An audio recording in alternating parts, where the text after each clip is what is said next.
मी आपल्याकडे येतो अवधूतजी यावेळेला. खरं तर आपण राजकीय पक्षांवरती आरोप प्रत्यारोप करून झाले, सर्व घटना घडल्या, निवडणूक आयोग जो आहे तो योग्य रीतीनं काम करतोय असं आपण म्हणतोय. मात्र अनेक मतदार आपल्या मतदानापासून ज्यावेळेला वंचित राहतात, सुजाता हे त्याचं एक प्रातिनिधिक उदाहरण म्हणून आपण घेऊयात. मात्र अनेक जणांना अजूनही सेंटर्स सापडलेली नाही आहेत.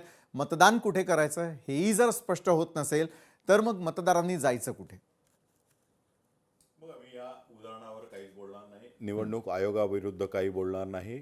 परंतु एक ज्यावेळी सिस्टीम असते त्यावेळी सिस्टीमने सगळंच गव्हर्नमेंटने करायचं आणि आपण काहीच नाही करायचं, अशी जर आपली समाजाची आणि लोकांची मतदारांची मानसिकता असेल तर ती पण काही योग्य नाही.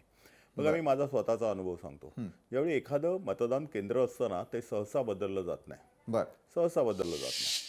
1999 सालापासून आजपर्यंत म्हणजे गेल्या 26 वर्षामध्ये मी ज्या ठिकाणी मतदान करतोय ना, तिथेच मी मतदान करतो.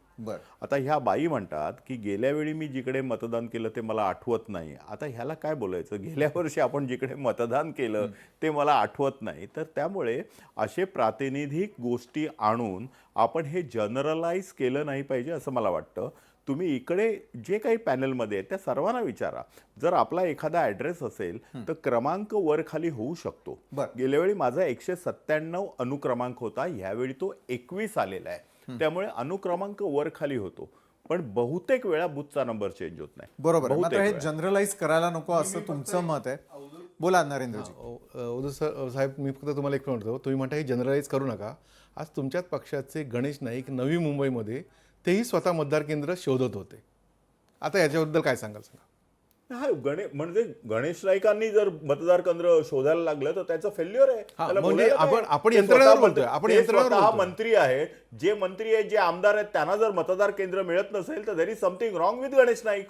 त्यांच्याकडे एक मिनिट, त्यांच्याकडे स्वतःकडे ज्यावेळी सत्ता आहे, स्वतः आमदार आहेत, एकदा नाही अनेक वेळा आमदार राहून चुकलेले आहेत, त्यांच्याकडे यंत्रणा असल्यानंतर आज तुम्हाला सांगतो, काल एक नोट आली होती. रामभाऊ नाईक यांनी डिक्लेअर केलं होतं अमुक अमुक वाजता अमुक अमुक ठिकाणी मी या मतदारसंघात जाऊन मी वोटिंग करणार आहे. याचा अर्थ रामभाऊ नाईक हे 91 वर्षाचे आहेत. त्याने आधी ते बघितलं आपलं मतदारसंघ कुठे आहे, किती वाजता आपण जाणार हे त्यांना माहिती होतं.